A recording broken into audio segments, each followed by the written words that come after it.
Hello everyone, hey, we're excited today because just arrived is the 2023 calendar, and this time it's the cheeky flying birds.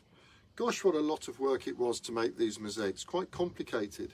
And of course you think once you've made 12 mosaics that's the end of it, but the calendar still needs to be designed and photographed, and the person who does that is Peter Smith, and I think he's done a splendid job. So let's see what we've got. Here we are.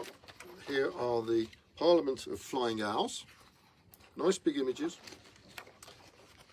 Who could forget those flaming flamingos that are flying again? There they are. And the seagulls, local. So there's 12 in all, of course. It will make a splendid Christmas present. I'm sure you don't want to be told that in May, but it will. And there we go.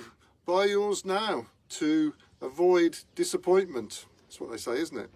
So there you have it. Phew. Did it, Andrew? Do you think it will take off the ground?